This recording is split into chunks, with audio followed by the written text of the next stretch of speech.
they chose to work for him because they recognized that this was an amazing company and that he was a productive genius and that they would be much better off and they could be much better utilized working under him.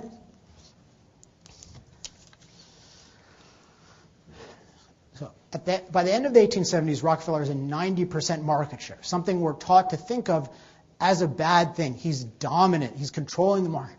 But what this really means in practice is he has accomplished an incredible feat. He's produced light so cheaply that no one, by existing methods of production, can come close. And the practical effect for the consumer is that their prices plummet. I mentioned in 1870, people were losing money when kerosene cost 26 cents a gallon. Well, by 1879, you would think that it had gone up because Rockefeller had all this control. It was 8 cents a gallon, and Rockefeller was making staggering profits. So to put it in perspective, before the oil industry, to get sperm whale oil, which was the best kind of oil you could get for a lamp, cost $3 a gallon. Now this is 8 cents a gallon. So this is more than a 30 times reduction in the cost of illumination. And the impact of this is that everyone in the country practically, from the richest person to the poorest rural person, can have a life at night. Their day doesn't end when the daylight does. They can play games, they can spend time with their family, they can read, they can work, they can do all the things that we take for granted right now. Before 1850, for most people, this is impossible, what we're doing right now, because they didn't have light, and he brought it to people. So the image I like to keep in mind for what kind of impact Rockefeller's so-called monopoly has is, I think of it as, if you've ever seen those images of South Korea at night and a satellite image versus North Korea, where South Korea is just this amazing constellation of lights, and North Korea is completely dark, except maybe Kim Jong-il has a couple of oil lamps, lit up somewhere. But it's just complete darkness, and you see that stands for death. Well, this is what Rockefeller brought. This is what his rise to dominance consists of. So even if he had been a crushing monopolist, we would still owe him an eternal debt of gratitude. But, as we'll see in a second, he was far from that.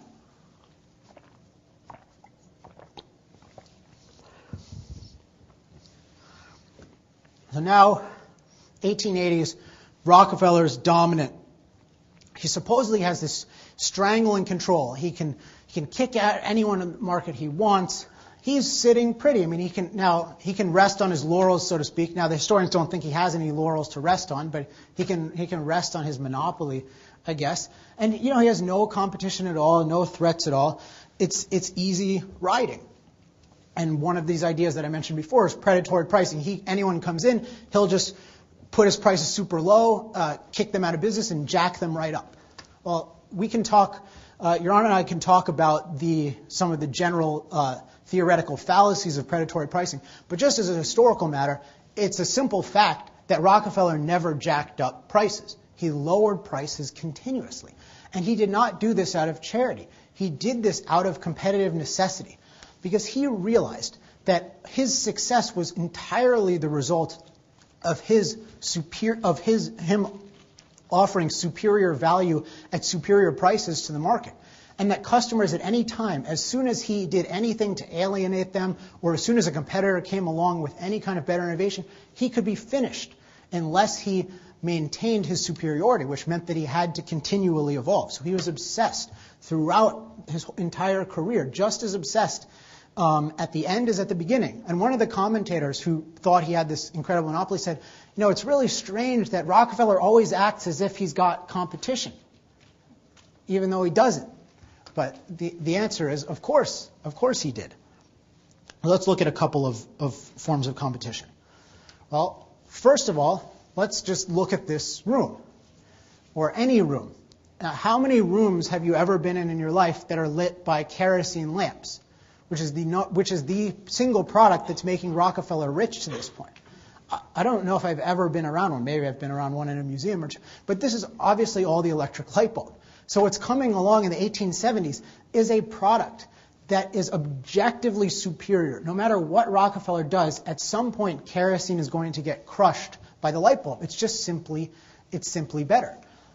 Now, kerosene is amazing. It lit up the world. Everything I said still applies. But it involves burning oil. And when you burn oil, you create soot in a room, and you have the hazard of explosion. So if someone can trade a non-soot emitting, trade for a non-soot emitting, non-exploding form of light, you better believe that if they can afford it, they're going to trade for it. Now, what is Rockefeller's response? Well, he has no power to stop this. The only thing he can do is adapt to it. So he doesn't try to get a law passed to ban the light bulb. He doesn't get a hitman to assassinate Edison. What he does is he realizes that there's the end of the road for kerosene at a certain point, but he does everything he can to make kerosene as cheap as possible, so for poor people, they'll be able to use it even when they can't afford light bulbs, until light bulbs become affordable. And he adapts his entire operations to other oil products, including fuel, which then later used for locomotives and eventually boats, but especially what they called the horseless carriage. But he had to completely adapt. This is not someone who just gets to sit and rest and be complacent. To completely adapt. And if he hadn't done that, his company would have been finished. And all of that required a lot of scientific work on his company's part. So that was one really major threat, so to speak, that Rockefeller had to adapt to. Another one was, from of all places, unless you've read the history books, and most of them omit this, Russia. Russia was the biggest threat. Now, this is a threat in a good sense, unlike what Russia's posed for the past 100-odd years. At this point in history, Russia was actually a constructive threat, in that it had known for a long time that it had these little oil deposits. And in the 1870s, seeing the success of the American oil industry, it opened up to private exploration its oil wells. And what happened was a couple of amazing entrepreneurs came in, especially some entrepreneurs from the family called the Nobels, which is the same family that created the Nobel Prize, which is a good story you can ask about in the question period, but has nothing to do with oil, so I won't tell it right now. But there was a guy, not Alfred Nobel, who was the Nobel Prize, but Ludwig Nobel, who they called the Swedish Rockefeller. And he didn't look at Rockefeller as a demon or this monopolist. He looked at Rockefeller as an inspiration. And he took every little detail of what Rockefeller did and he employed it in Russia. And he was phenomenally successful. At one point, Russia, its oil output was 90% of what America's had been. Now, there was a point in the market where America basically produced from Pennsylvania all the oil in the world, and Russia almost equaled it because of the genius of Nobel and people like him. So this is an amazing achievement. And some economists say that if Rockefeller's cost per gallon had been 1 cent higher internationally, he would have lost a huge part of his international market to the Russians or to the Swedes, to the Nobels.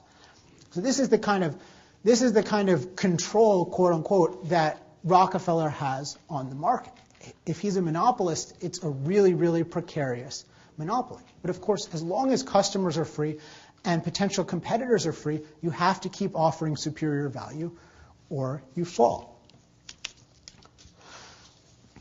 So his whole orientation during this period was adapt, be aware of all of these challenges, adapt, and continually improve the organization. Throughout the 1880s, he really made some remarkable improvements to his organization. One was a focus on science. He was one of the most R&D intensive businessmen in the 1800s.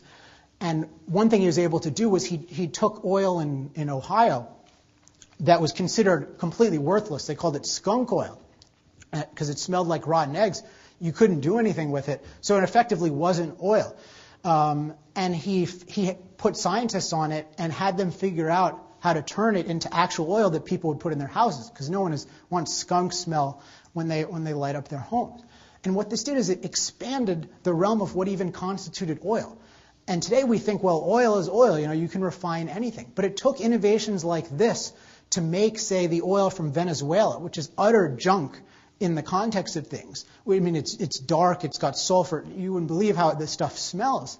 But we can use it today and it can become perfect gasoline because of innovations like this. And this was all started by Rockefeller. So this is what this so-called monopolist is doing. Now, just to contrast, so Rockefeller is competing by offering superior value to everyone else, and sometimes he succeeds and sometimes he doesn't. But there's another form of competition that was also going on that's important to understand. And this applies